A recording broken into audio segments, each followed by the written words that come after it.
नमस्कार सगळ्यांना, स्वागत आहे एका स्पेशल व्हिडिओमध्ये। आज आम्ही निघालो आहे ढेबरामाळ आणि मांडवा। सातपुड्याचा खूप रिमोट एरिया आहे, जास्ती करून लोक इथं नाही जात स्थानिक लोकांशिवाय।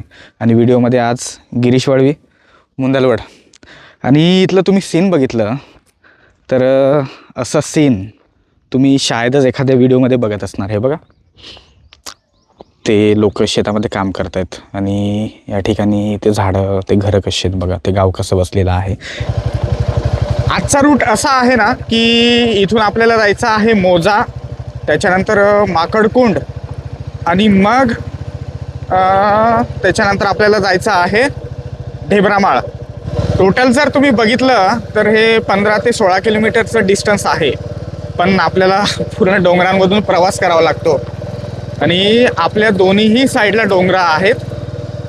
जंगल तर एवढं काही फारसं पाहायला भेटत नाही इथं, पण रस्ता खराब आहे यार।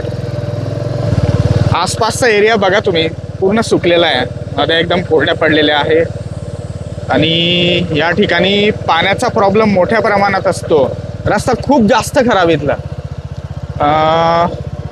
भुशाला जेव्हा गेलो होतो ना, तिथला रोड पण मला असाच खराब वाटला आणि सेम रोड कंडिशन पण ढेबरामाळची आहे। आपण बघा बराच घाट चढून आलोय आणि आपल्याला अजून समोरचा डोंगर चढायचा आहे।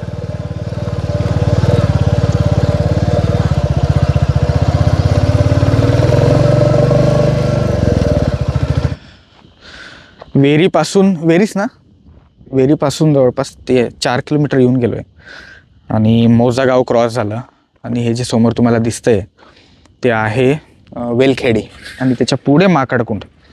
वेलखेडी आणि माकडकुंड या दोघांमध्ये थोडं कन्फ्यूज होतो की मागे पुढे आहे कसं काय। काय म्हणतो गिरीश, कसा वाटतोय प्रवास? चांगला आहे। पहिल्यांदा जॉईन होतोय तो, असं तर व्हिडिओच्या मागून तो खूप सपोर्ट करतो, व्हिडिओला शेअर करतो वगैरे, पण आज आमची बऱ्याच टाईमपासून इच्छा होती की सोबत प्रवास करायचा, तर आज पूर्ण होतं आहे आणि पुढे खूप काय करणार आहे आम्ही अजून, तर मजा येते खूप। पहिल्यांदा हा रूट कवर करत आहे मी। ॲक्च्युली ह्या एरियामध्ये कधी आलेलो देखील नाही। गिरीश मला सांगत होता की ढेबरामाळचा एरिया चांगला आहे तिथला, बरेच लोकांनी कमेंट पण केलेत। म्हटलं आज हा रूट कवर करू। उतरती किती स्टीफ आहे बघा आणि खडी आहे, अशामध्ये आहे ना गाडी थोडी सांभाळून चालवलीच बरी, अदरवाईज स्लिप झालो म्हणजे झालंच यार करल्यानं। आणि अशा ठिकाणी गाडी हळूच चालवलेली बरी, खूप साऱ्या गोष्टी मॅटर करतात। गाडी पंक्चर होऊ शकते, पडू शकतो, तुटफूट व्हायला नको बेसिकली, कारण आपल्या आजूबाजूला कोणीच नाही। 10 मिनटं झाले आम्ही तिथं ब्रेक घेतला होता, 10 मिनटानंतर एकच गाडी आता क्रॉस होताना दिसते समोरची बघा, अदरवाईज इथं रहदारी बिलकुल नाही। खूप लोक मला सांगत होते की ढेबरामाळ जा वगैरे, इथं येणं खरंच वर्थ वाटलं मला। ज्या लोकांना असे रिमोट एरिया कवर करायची इच्छा असेल ना, त्यांनी डेफिनेटली इथं या। पण एक आहे, इथं बिलकुलही सुख सुविधा तुम्हाला भेटणार नाही। सगळ्या गोष्टी तुम्ही स्वतःहूनच रेडी होऊन या, पाण्यापासून सगळ्या गोष्टी। आणि वेलखेडी येऊन पोचलोय बघा, वेलखेडी गाव आहे। आता आपल्याला हा पूर्ण घाट चढायचा आहे बघा। थोडाफार रस्ता चांगला लागला इथं, हे बघा, आणि एकदम स्टीफ आहे चढाव बघा, एकदम असं उंच आहे। बघता बघता आपण डोंगरांच्या एकदम मधोमध आलो आहेत। इथलची डोंगर रांग क्रॉस केली, समोरची डोंगर रांग आपल्याला दिसत आहे आणि आपण आहे मधल्या डोंगर रांगेमध्ये आहे। वेलखेडी क्रॉस केलं आहे आणि एक डोंगर रांग आम्ही क्रॉस केली आहे आणि आपल्याला जायचं आहे त्या डोंगर रांगेमध्ये। आता तुम्ही इथं जर एकंदरीत बघितलं तर हे रस्ते बघा, हा जातो एक मांडवाकडे आणि इथून हा रस्ता जातो, फाटा फुटतो ॲक्च्युली त्या साईडने, हा डोंगर क्रॉस करून ढेबरामाळला। तर आपल्याला हा पूर्ण रस्ता क्रॉस करायचा आहे आणि जायचं आहे ढेबरामाळला. मला अपेक्षा नव्हती एवढी की इतके मोटरेबल रोड इथं असेल आणि असा एरिया असेल. म्हटलं ठीक असेल यार, भरपूर ठिकाणी फिरलेलोच आहे, पण हे थोडं चॅलेंजिंग आहे. चला पुढे. आता जर तुम्ही बघितलं ना, आपला हा जो लेफ्ट साईडचा रस्ता आहे तो जातो मांडवा आणि सरळ जातो ढेबरामाळ. माकडकुंड आणि ढेबरामाळ, आपल्याला माकडकुंड जायचं आहे, त्याच्यानंतर ढेबरामाळा जायचं आहे. जर रिटर्नमध्ये कॅपॅसिटी उरली तर मग मांडवा येऊ. मला डनेल जायची पण खूप इच्छा आहे. अमोल वळवी व्लॉग्समध्ये त्यांच्या चॅनलमध्ये मी डनेलचा व्हिडिओ बघितला होता. खूप सुंदर व्हिडिओ होता, खूप सुंदर जागा आहे ती. ते पण कवर करायचं आहे मला. जर आज वेळ भेटली तर नक्कीच करू. आपण येऊन पोचलोय माकडकुंडला. कित्येक वर्षांपासून ऐकत होतो माकडकुंडला या, माकडकुंडला जा. आज ती संधी भेटली. आणि ड्रोन शॉटमध्ये जर तुम्ही पाहिलं असेल तर पावसाळ्याच्या दिवसामध्ये एकदम मस्त असा वॉटरफॉल पण पडतो. पावसाळ्यामध्ये हे सगळं मी कव्हर करणार यार. खूप सुंदर जागा आहे त्या. आणि नुकताच नवीन रस्ता बनवलेला आहे बघा. एक गोष्ट चांगली झाली की इथून रस्ता चांगला लागला आहे. आता कितपर्यंत आहे हा बघण्याचा विषय राहील. फक्त एकच गोष्ट चांगली झाली की रस्ता चांगला लागला आहे आणि त्यामुळे प्रवास थोडा का असेना सुखाचा जाईल. पण बघण्याचा विषय हा आहे की हा रस्ता कुठपर्यंत चांगला आहे. मला नाही माहिती की तुम्हाला असे व्हिडिओज बघणं किती आवडतं. मला तर शूट करायला आवडतं, पण पर्सनली बघायला नाही आवडत. इथली जी परिस्थिती आहे, या सगळ्या काही ज्या गोष्टी आहेत, तरी पण हे बघा 2-3 किलोमीटर रस्ता चांगला लागल्यानंतर आहे तीच कंडिशन आहे. आणि इथले लोक कसं जीवन जगतात त्यांनाच माहिती यार. पण त्यांना असं जीवन जगण्याची सवय झालेली ॲक्च्युली. आणि हा रस्ता बघा तुम्ही. ज्यांना लडाखचं प्रिपरेशन करायचं आहे ना त्यांनी येऊन जा इथं. माउंटेन ड्यू पिऊन या. एक एक्झाम्पल बघा,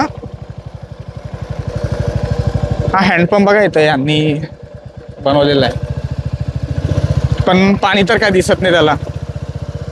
हा पूर्ण दुष्काळग्रस्त भाग आहे. कोरडा दुष्काळ इथं आपल्याला जाणवतो. मला नाही समजत की इथला माणूस कसं जीवन जगतो ते.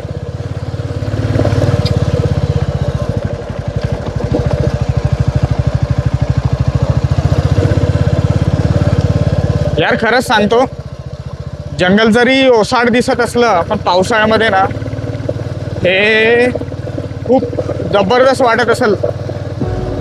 कारण आपण एकदम उंचावरती येऊन गेलेलो आहे आणि आपल्याला समोर आता नर्मदा नदीचा एक ब्युटिफुल असा व्ह्यू दिसेल बघा. समोरून दिसणारी नर्मदा नदी. सातपुड्याचं ना एक अद्भुत रूप आपल्याला इथं पाहायला भेटतं. सुकलेलं जरी दिसत असलं तरी त्याची एक वेगळी ब्युटी आहे. फक्त एवढंच आहे ना की इथले रस्ते खराब आहे आणि जंगल नाही आहे. पण तुम्ही बघितलं तर आपण 2 डोंगर क्रॉस केलेत आणि दुसरा डोंगर आता उतरतोय. हळूहळू डोंगर उतरू आपण. जर रस्ते चांगले असते ना आणि तुम्ही बघाल तर हे जे सीन आहे येणं वर्थ आहे. ज्यांना खरंच अशा आडनीड भागात फिरण्याचा शौक असतो ना, ऑफ रोडिंग करायची असती, त्यांनी डेफिनेटली इथं या. ब्युटिफुल जागा आहे, खूप ब्युटिफुल. हे बघा असे टेरेन्स आहेत ना जे अक्षरशः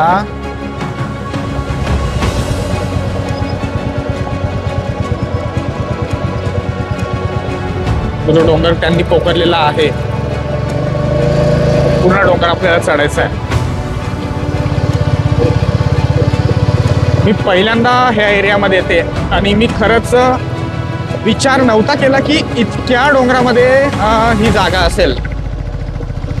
मला असं वाटलं होतं की असेल यार ते रोषमाळासारखं वगैरे. ॲक्च्युली ते पण खूप डोंगरामध्ये आहे, पण तरी देखील खूप वेगळं जाणवतंय. दुपारचे 12 वाजते आणि आम्ही मला वाटतं ढेबरामाळच्या सीमेवरती येऊन पोचलो आहे. खूप दूरदराज इलाका आहे हा. हे बघा, मोटरेबल एरिया म्हणतो आपण त्याला. कच्चे रस्ते आणि ओसाड पडलेला सातपुडा, जवळपास कोणीच नाही, झाडं नाही. मजेचा प्रवास सुरू आहे. तुम्हाला व्हिडिओ कसा वाटतोय नक्कीच मला सांगा. मला वाटतं की इथून आता डायरेक्ट ढेबरामाळ्यात जाऊ. चला, आपल्याला आता हा डोंगर उतरायचा आहे आणि मला वाटतं समोर जे गाव दिसतंय ते असेल ढेबरामाळ. आणि नर्मदा नदीचा एक खूप सुंदर असा व्ह्यू समोर दिसतोय. कॅमेऱ्यामध्ये किती कॅच होतंय माहीत नाही, पण मला अशा गट फिलिंग्स येऊ राहिल्या की आज आमच्याकडून बोटिंग होणार आहे. बऱ्याच दिवसांपासून, जवळपास 3-4 महिने झाले नर्मदा नदीमध्ये फिरलेलो नाहीये. आज फिरण्याचा मौका आहे, नक्कीच त्याचा लुत्फ उठवू आम्ही. जवळपास खुंटामोडीपासून आम्ही 24 किलोमीटर येऊन गेलो आहे, जिथून व्हिडिओ सुरू केला तिथून. आणि ढेबरामाळ येऊन पोचलोय बघा. जिथं आम्हाला यायचं होतं तिथं ॲक्च्युली येऊन पोचलोय. इथं जर तुम्ही बघितलं तर घरं खूप दूर दूर पाहायला भेटतात. जास्ती करून कच्चे घरं आहे लोकांचे आणि मावाचे झाडं जास्त आहेत इथं आंब्याच्या झाडांपेक्षा. समोर एक टावर पण दिसतोय, कदाचित हा एअरटेलचा असावा, कारण जिओला BSNLला नेटवर्क नाही आहे. BSNLला पण आहे ना रे नेटवर्क. मला वाटतं 24 किलोमीटर येऊन गेलो आहे आणि हळूहळू येता येता मला लागले 2 तास. एवढा वेळ लागायला नाही पाहिजे, पण आम्हाला वेळ लागला. मागचं सीन बघितलं तुम्ही तर तो डोंगर क्रॉस करून आपण इथं आलो आहे. आणि असं काहीतरी सीन आहे ढेबरामाळचं. हे बघा, अशी काहीतरी गावं आहेत. काही घरं त्या साईडला आहेत, काही घरं ह्या साईडला आहेत, अजून पुढे देखील घरं आहेत. तर हा व्हिडिओ इथपर्यंतच होता. व्हिडिओ कसा वाटला नक्कीच मला कमेंट सेक्शनमध्ये सांगा. पण प्रवास अजून थांबलेला नाही आहे. आपल्याला इथून नर्मदेचा प्रवास देखील करायचा आहे आणि तो पण व्हिडिओ ह्याच्यात दुसऱ्या पार्टमध्ये येईल. तर नक्कीच बघा, हा व्हिडिओ पण बघा, तो व्हिडिओ पण बघा. तोपर्यंत चांगली काळजी घ्या, लाईफमध्ये चांगलं प्रोडक्टिव्ह करत राहा आणि झाडे लावा आणि झाडे जगवा. बाय. ते बाबा लाकडं कशी घेऊन चालले बघा, त्यांची नावं बघा. नर्मदेच्या किनारे आहे आपण आणि अशा पद्धतीने इथं पिण्याच्या पाण्याची व्यवस्था केली जात असते.